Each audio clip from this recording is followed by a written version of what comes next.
Market Harborough is a small market town in the East Midlands going back to Saxon times.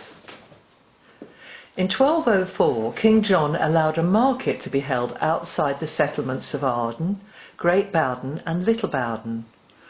Market Harborough grew quickly through trade and agriculture. The town has a rich history and many historical buildings which are now Grade 2 listed. St Dionysius Church was built around 1300 and extended in 1420. The Three Swans Inn was built in 1517 and became a regular stopover for coaches from London to the north of England. The old grammar school was built in 1614. The Symington's corset factory is now home to the council offices, a public library and the Harbour Museum. Symington's became famous during the war for the manufacture of thousands of parachutes for the Royal Air Force. Market Harborough was the hometown of Thomas Cook, who organised the first ever packaged holidays by rail. In the year of the second millennium, an extraordinary tapestry was unveiled in the Market Harborough Library at the council offices. This exciting project was initiated by the Market Harborough University of the Third Age, and its creation took 3 years. This is the story of the Millenium Tapestry, told by the 4 ladies who designed the tapestry and managed the project. They were Angela Newport, Sheila Pendred, Anne Allen and Marjorie Clements. In 1980, I looked in the Harbour Mail and I saw the account of a meeting of the first U3A to open in Market Harborough. The following month, when they had the second meeting, I was there and I joined. I came from the south, joined U3A quickly because I thought, oh, there's a nice organisation, but there's lots of local people in it. Loved Harborough from the start, found it very interesting.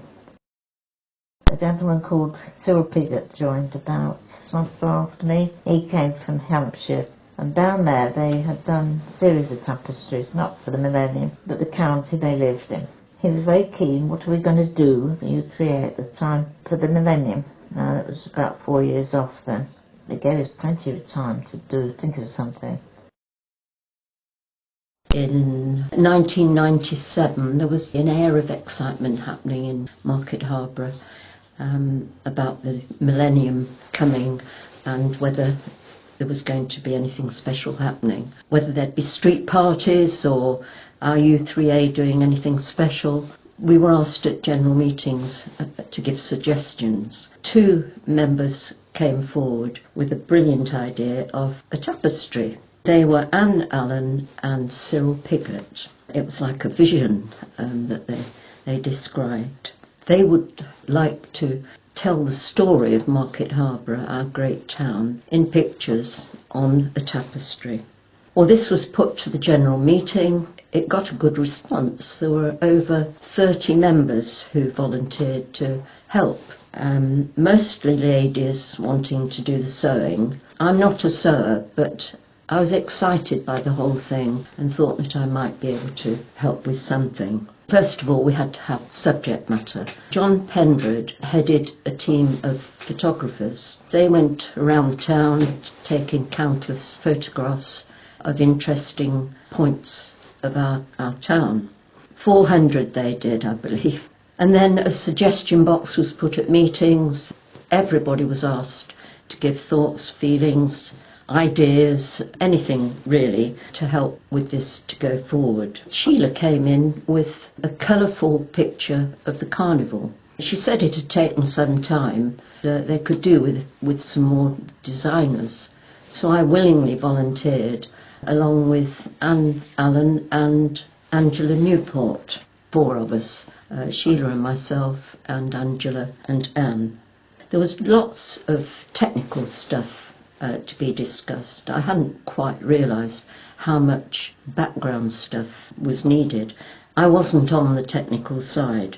Things like wall thicknesses, colours, shades, all had to complement each other so that there'd be no jarring when you viewed the tapestry.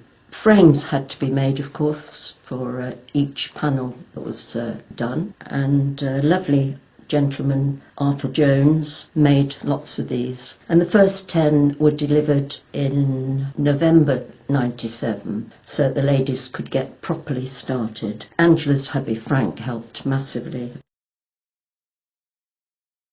The other thing we needed was some kind of steering group. I've got 10 names of the steering group, and that varied throughout the whole of the tapestry time. For 3.5 years there were different people, there were always some constants. People were asked what they'd like to put in it. There were about 47 people actually signed to make it. The men folk came in at the beginning with the photographs. My husband and 1 or 2 other people who were also U3A members belonging to photographic clubs. I think they thoroughly enjoyed it, especially, I was told, when they did the high street, because they had to go inside the pubs, they said, to see how it looked from out. I think they got a bit merry once or twice, but that was all part of it.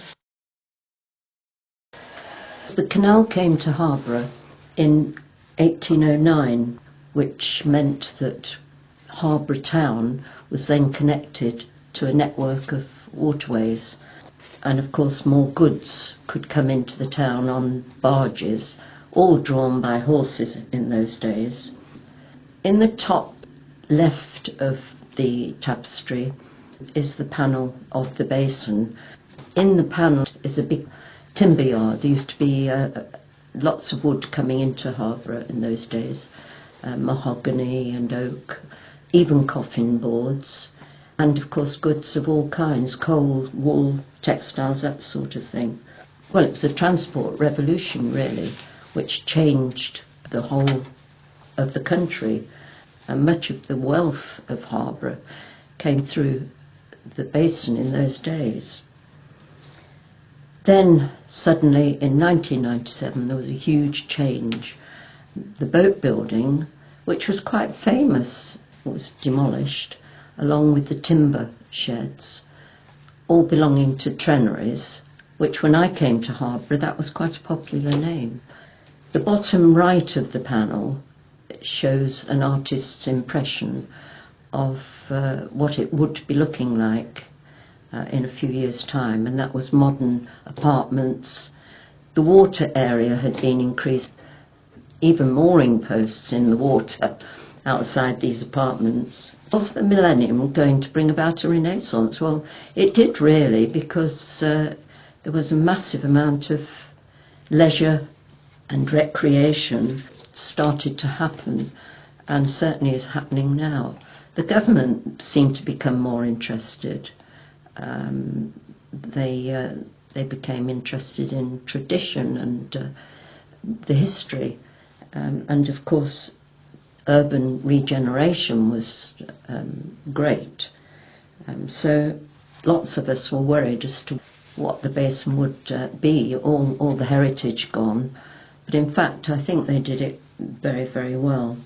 And again, all in our lifetime we are actually part of the history of this, which when you look back seems exciting and amazing. I did some of the churches, St Dionysius and St Mary in Arden. St Di's is probably the most impressive building in Harborough, with its stately spire and so on. It was known as the church without a churchyard, which is quite rare in medieval times. That comes about because of the history with Great Bowden and the now ruined St Mary in Arden. Great Bowden was the mother church of St Di's and St Mary's in Arden, which were chapels in those days. And then our dear St Nicholas and St Hugh. St Nicholas was typical of a village church. Schools, of course, were important. When the tapestry was done, there were 8 schools in the town. I kept it really very simple. I was going to do little drawings of the schools, and then it seemed more important to be getting the crests and badges really carefully right. Robert Smythe, of course, reminded me that their crest was the City of London, and so they needed the name of Robert Smythe underneath. But we had a meeting every now and again to see how we were getting on and if anybody had problems. Each little picture was done by a different person. And then when those little bits of tapestry were finished, they went into a box, and that's how it built up. Then a whole bedroom was emptied so that the floor was free, and then they crawled about on the floor and put the little pictures all in different positions until they'd got what they thought was for the finished thing. There was a lot of input, a lot of arguments. We had a lot of meetings to have a jolly good argument, but we realised that we couldn't get everything in, so we decided to show all the different aspects of Harborough as well as the buildings. Our husbands were pulled in to make frames. We would go and fetch wool and do another bit. I even talked my husband into doing a bit, since he used to sit and watch. He did the H in Harborough on the bottom right-hand side. we come to the Harborough Mail, which is our weekly local newspaper, and in 1890 it cost a penny. I think ours is now £1.40.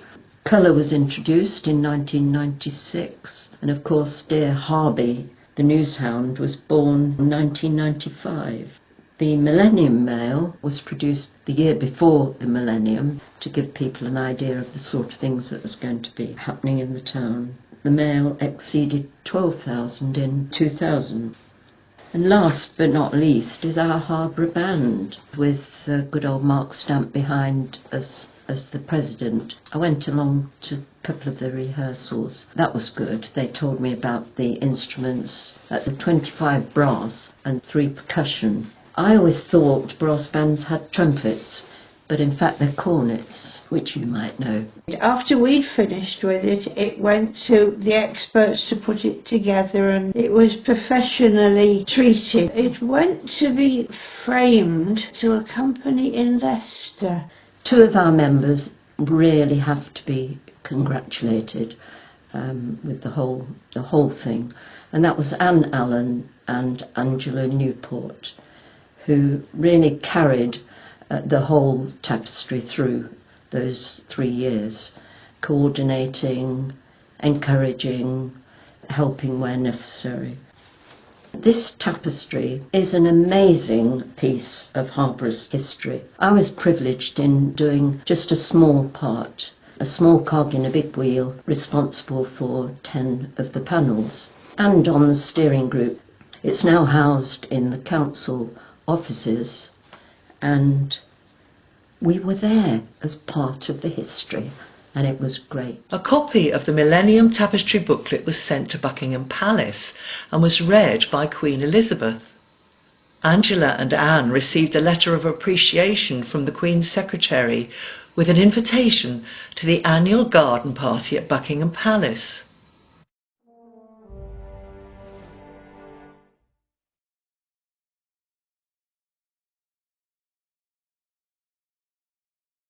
Event for the U3A, certainly, for Harborough and for the district.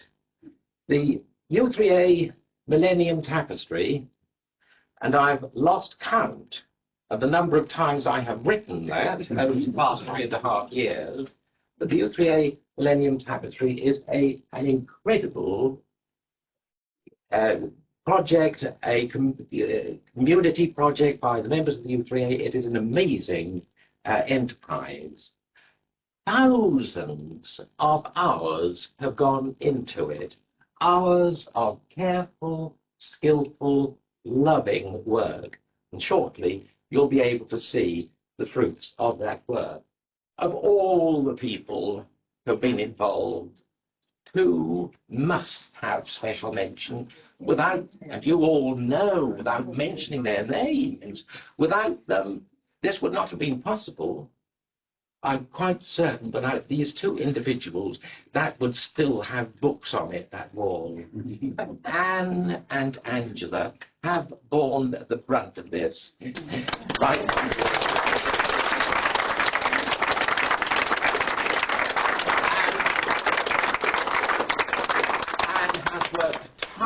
Honestly, over the past 3 years, her home has been taken over by the tapestry almost as much as yours has. I've been to her home so many times. There was evidence of the tapestry everywhere. The hours that she must have put into it, the heartache, but the joy and the pleasure tonight, she must be absolutely thrilled beyond description. And the other person, well, Angela, it's taken Angela's not only her life, but her home. It took her spare bedroom and recently her dining room. And Angela, we can never tell you how much we're in your debt. And also your husband, because he put up with it. So to Anne, Alan, and Angela Newport, we're always in their debt. We shall always be in their debt. How can we repay them? It's impossible. But one little token is something which I'm now going to ask Angela's husband. Right, thank you. Thank you, Mr. Pickett. I'm Cyril. Cyril, most of us, I must admit. I'm sorry that our chairman of U3A is poorly at the moment, and I'm vice chairman, so I'm taking her place. I hope she soon recovers. I have the honour and the prestige, if you like, to present these pictures to Anne. Thank you very much.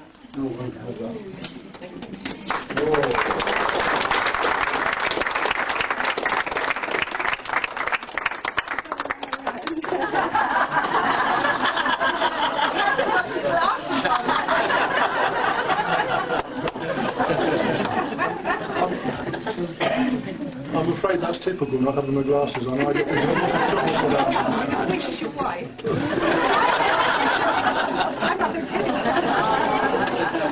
I can reiterate what Cyril said, that our house has been a haven for friendship, heartache, love, kindness, and in the end, conclusion. And we were so pleased to see it go out the door.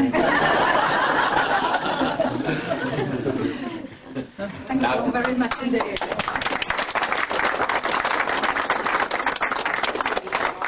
My final duty is to invite these two wonderful people to unveil the tapestry. Good job with tall.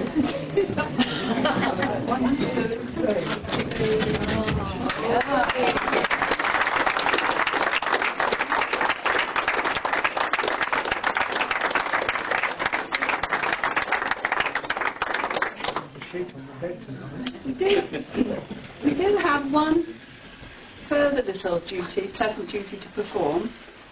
In the summer, the U3A put on a week, well, 3 days out of 1 week, to show the town what U3A was about, and it was part of the Millennium Celebration, as of course this is part of the Millennium Celebration.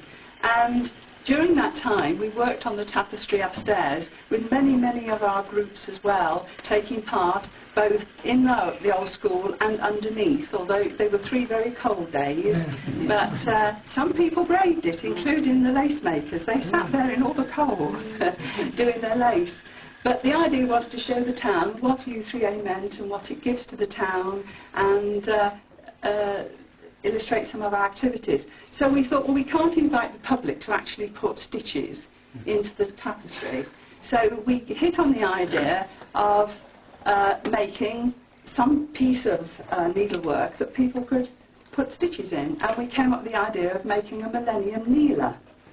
So this was designed, and it was on show for the 3 days, and I think something like nearly 300 people? Yes. Nearly 300 people put Parts of the world stitches as well. in it, yes, from overseas as well, and they all signed their names on paper, and these sheets of paper are actually sewn into the kneeler. So one day, if somebody opens it up, there'll be all these sheets of paper with all these signatures on.